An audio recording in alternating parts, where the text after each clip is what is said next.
तो कश्मीर पर एक तरह से इमरान खान का सरेंडर हो चुका है। वो पहले ही कह चुके हैं यूनाइटेड नेशन में, और जिस तरह से आपने यूएस में अभी आपने देखा कई बार वो बोल चुके हैं कि पूरी दुनिया हमारे साथ इस मामले में नहीं है, यह हमारी एक तरह की नाकामी है। उन्होंने मुस्लिम राष्ट्रों का भी, जो मुस्लिम मुल्क हैं उनका भी जिक्र किया, कहा कि मुसलमान हमारे साथ नहीं। वहाँ का मीडिया जो है, वहाँ का मीडिया, वहाँ के जनरल कर्नल जब बैठते हैं मीडिया पर तो वो ये कह कह के सर पीटते हैं कि खादिमैन हरमैन शरीफैन, यानी सऊदी अरब जो कि इस्लाम का परचम उठाए रहता है, जो कि अपना सबसे बड़ा अगवा बनता है, वो तक हमारे साथ नहीं है।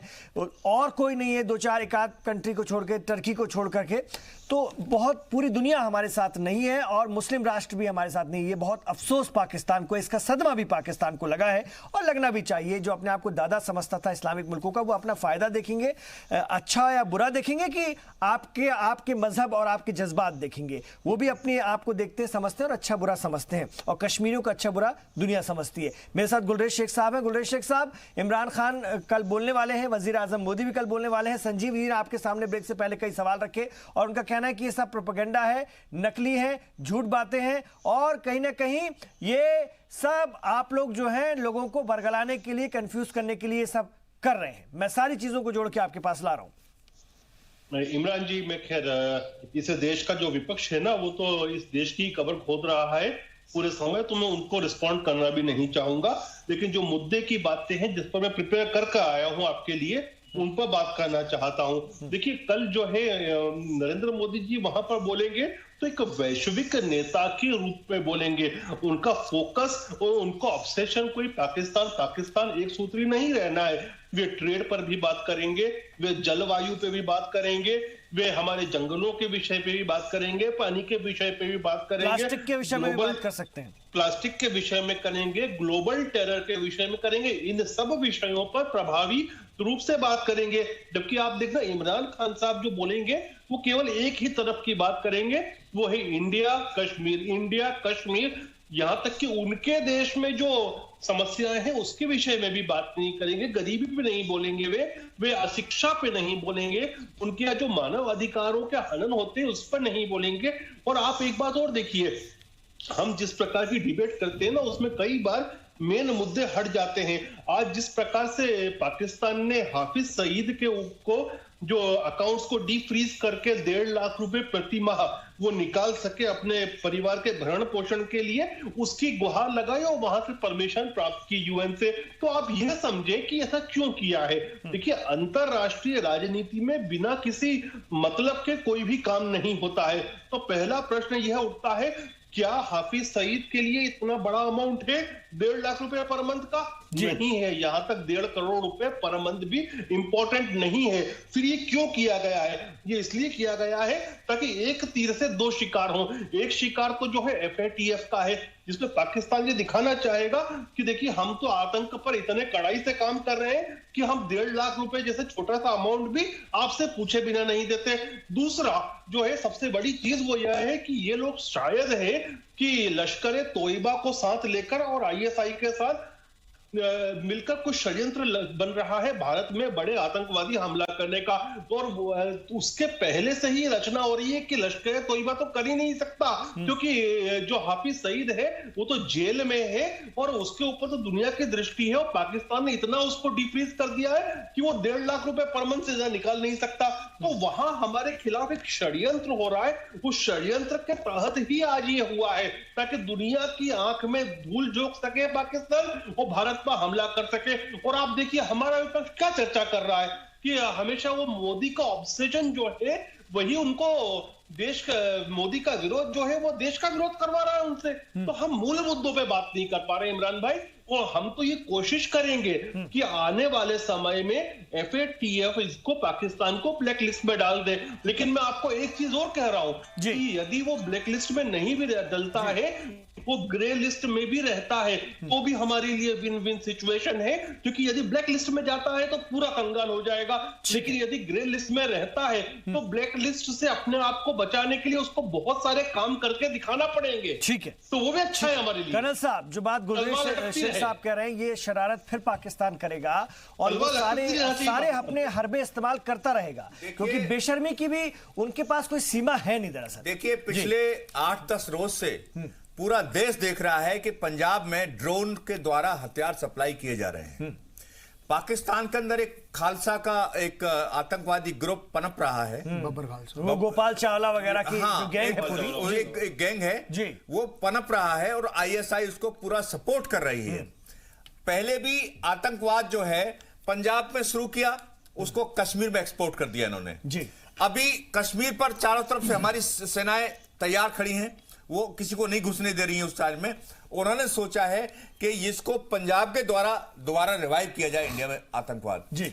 इस वक्त जो ड्रोन से हथियार जो गिराए गए हैं पंजाब के अंदर, उनका केवल एक ही वो है इरादा कि 26/11 जो बंबई में किया था, ऐसा ही हमला पंजाब में या उसके आसपास के क्षेत्र में करवाया जाए, जिसके द्वारा एक बार पूरे विश्व में शोर मच जाए कि भारतवर्ष के अंदर आतंकवाद अभी भी चालू है और भारतवर्ष के लोग जो है इस चीज से खुश नहीं है।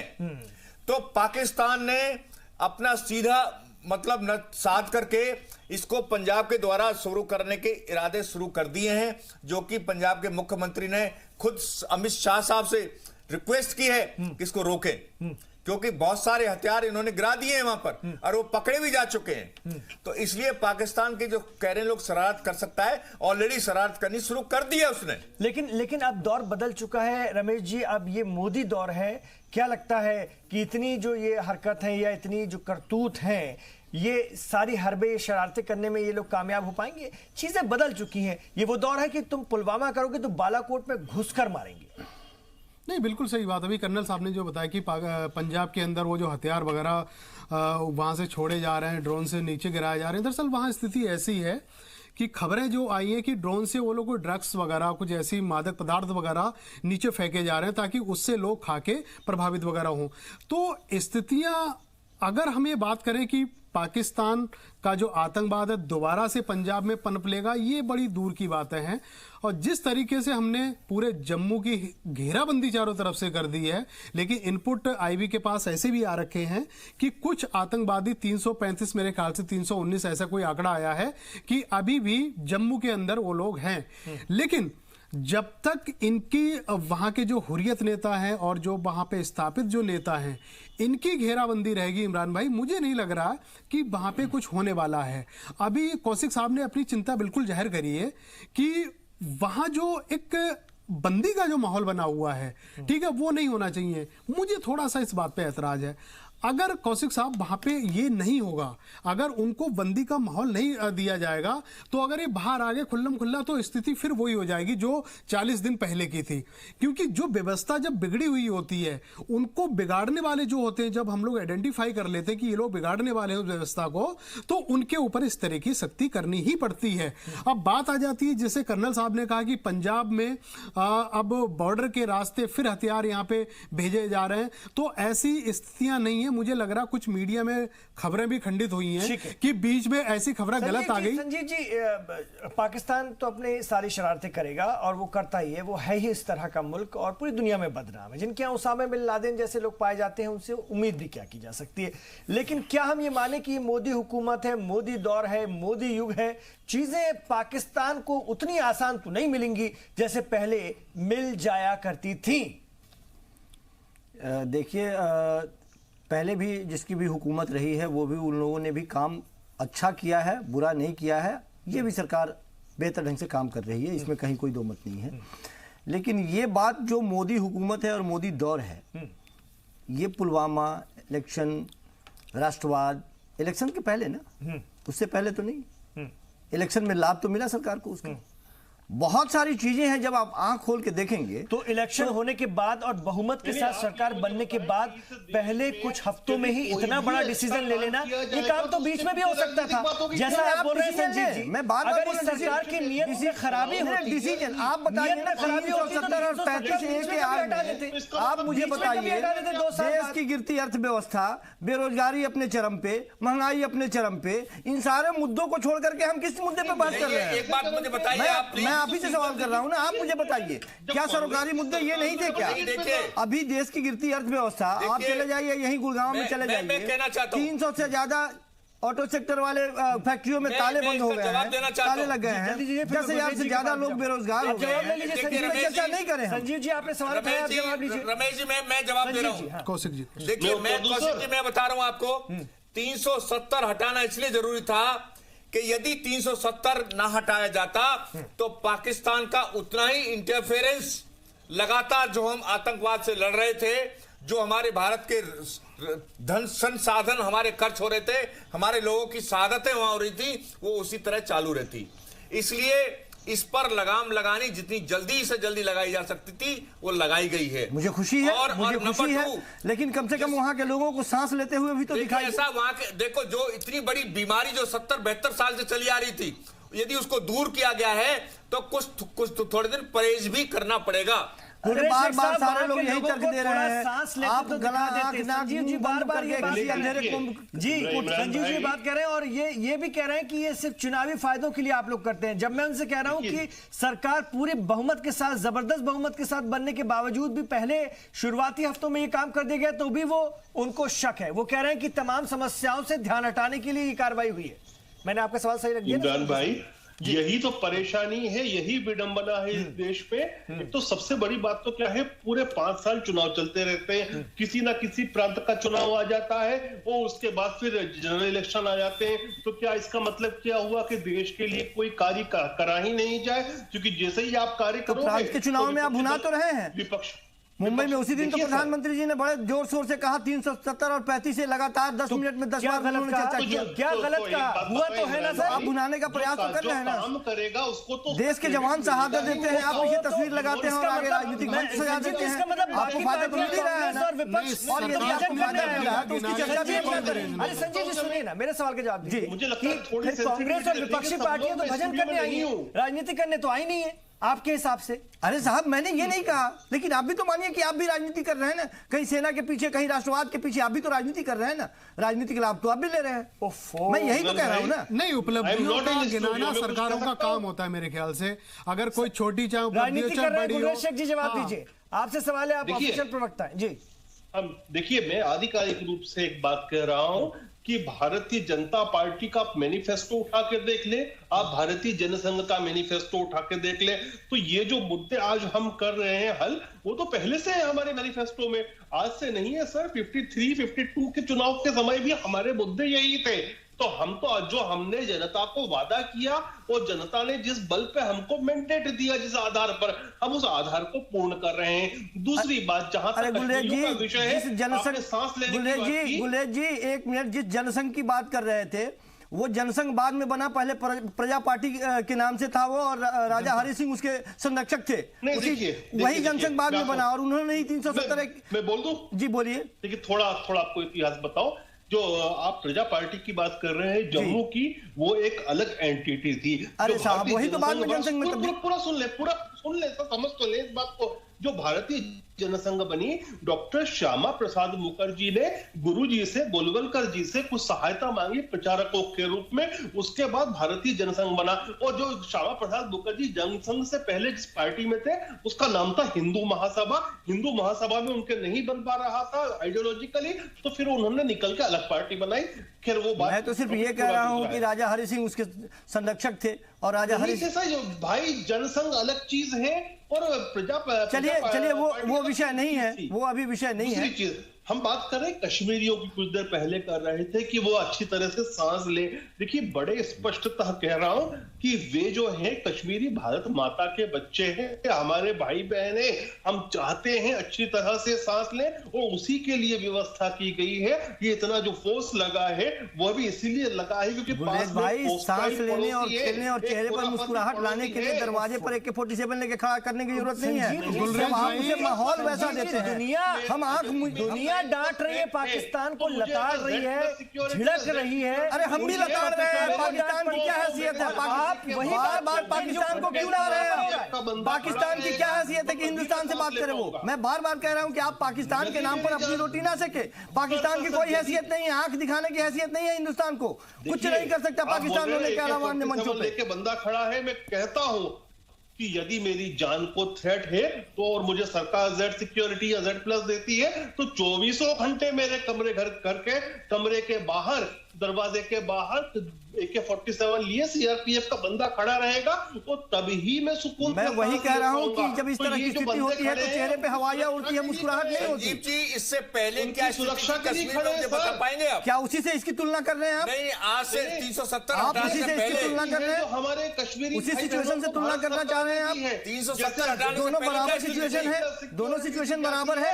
क्योंकि इन भाइयों को, इन बहनों को आतंकवादियों से भय, उनकी लाइफ को थ्रेट है, उस थ्रेट को कम करने के लिए, उनकी लाइफ को सिक्योरिटी देने के लिए इन लोगों को खड़ा किया है सर। इसलिए अरे साहब, वही तो मैं कह रहा हूँ कि उन्हें खतरे में आपने धकेल दिया है। मैं वही तो कह रहा हूँ।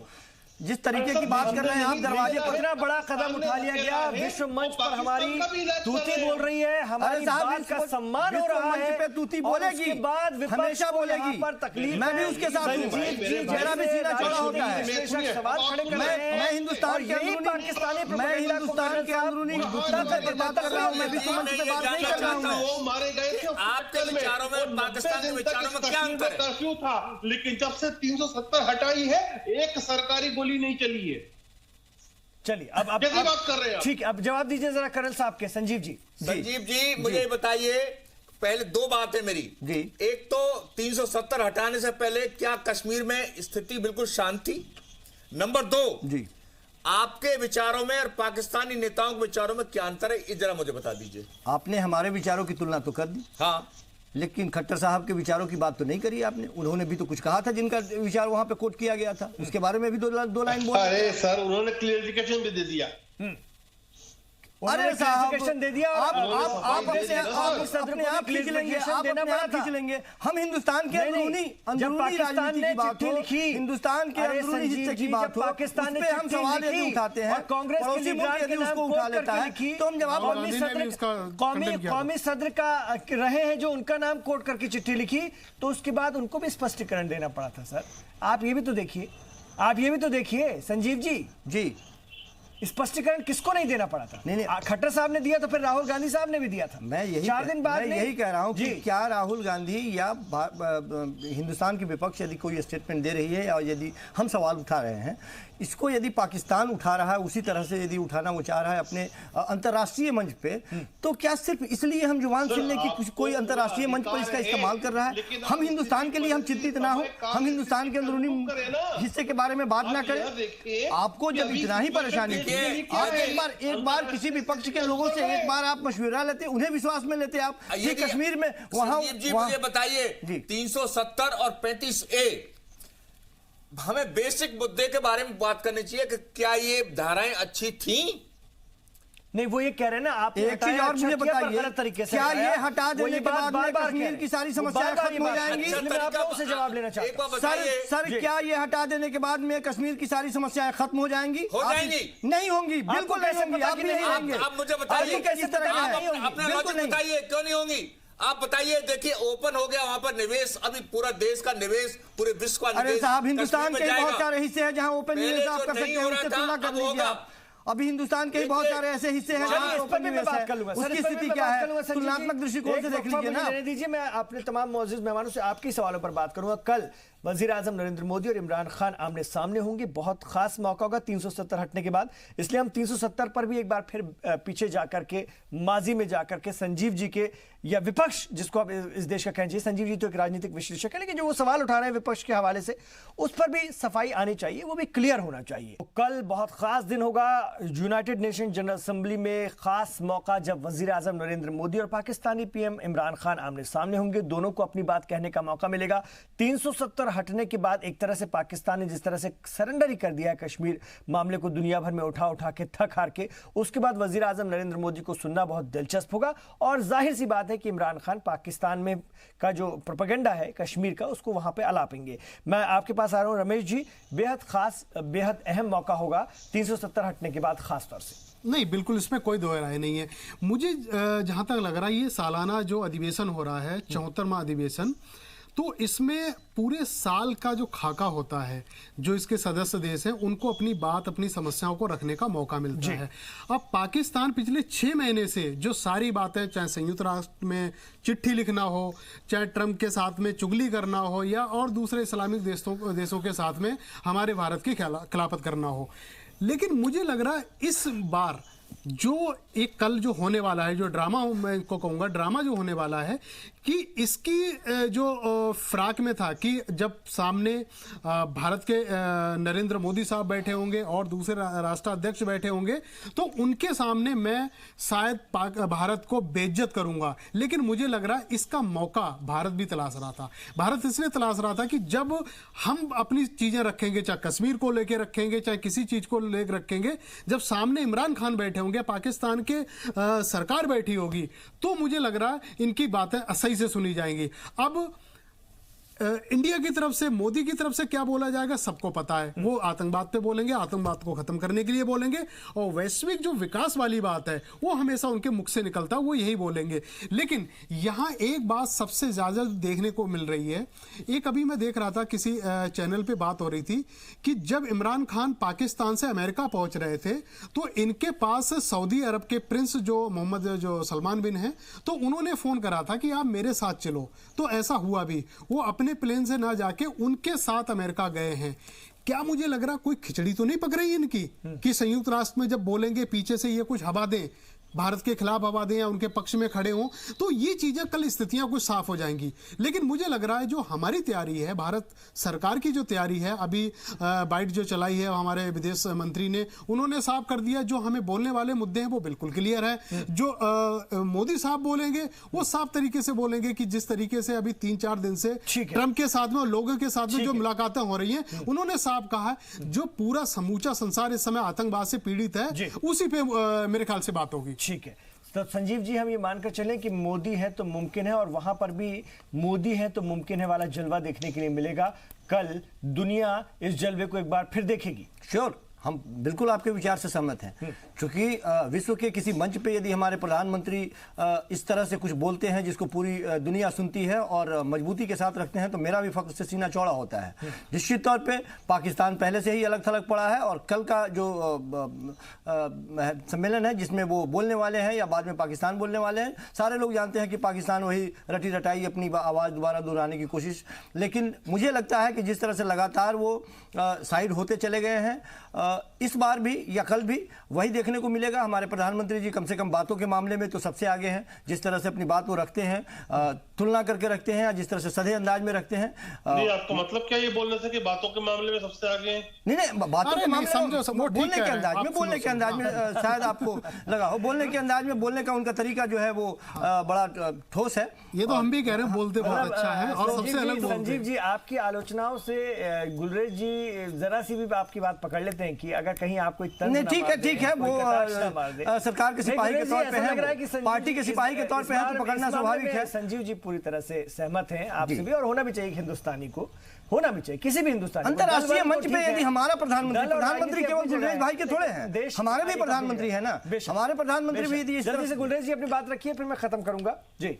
देखिए, हम तो जो बात करेंगे वहां पर कल भी वो अपनी सुरक्षा और वासुदेव कुटुंबकम के भले के लिए बात करेंगे, और हमारी सुरक्षा के लिए जो हमको मेजर्स लेने हैं वह लेंगे। और यह बात सच है कि यह सरकार जो है, यह हमारी सरकार ऑफेंसिव डिफेंस वाली सरकार है।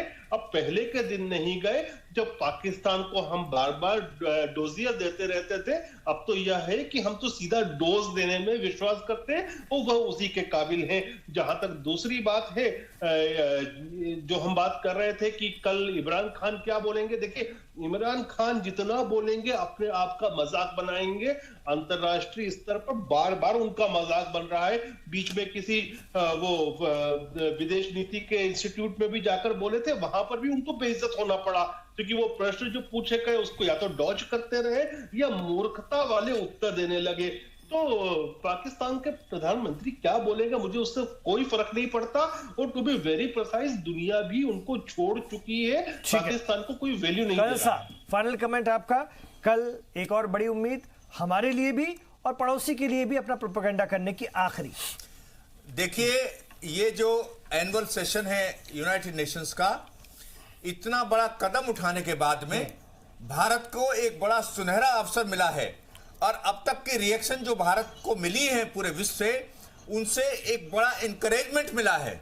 और इसी इंकरेजमेंट को देखते हुए प्रधानमंत्री मोदी ने ये कदम उठाया कि वो स्वयं जा करके यूनाइटेड नेशन के जनरल असेंबली को एड्रेस कर रहे हैं। यदि ये 370 हटाने को विश्व में क्रिटिसिज्म मिलती या ऐसी कोई और बात मिलती, हो सकता है मोदी जी खुद ना जाते। सऊदी अरब पलटी तो नहीं मारेगा कर्नल साहब? मगर कुछ नहीं, सऊदी अरब ऑलरेडी भारत के साथ है और उस वक्त हिम्मत नहीं सऊदी अरब की कि भारत के खिलाफ बात करे वो, ठीक है। क्योंकि पूरे विश्व तो बहुत देखना दिलचस्प होगा कि कल किस तरह से दोनों लीडरान अपनी बात रखते हैं और भारत का मौक़िफ़ साफ है। हम दुनिया के लिए, दुनिया के बारे में और सबकी भलाई के लिए अपनी बात रखेंगे और पाकिस्तान अपना रोना रोएगा। देखना ये होगा कि दुनिया किसको सुनती है, किसको समझती है, जो कि दुनिया ने दिखाना भी शुरू कर दिया है और बहुत सारे इशारे भी दिए हैं, बहुत सारे मामलों में हमारे साथ कंधे से कंधा मिलाकर साथ भी है, हमारा हाथ पकड़कर साथ है। और ये कहीं ना कहीं इस मौजूदा सरकार की नीति का एक बड़ी कामयाबी इसको हम कह सकते हैं। बहुत शुक्रिया आप तमाम लोगों का इस चर्चा में हिस्सा लेने के लिए। तो आप रहिए जी सलाम के साथ।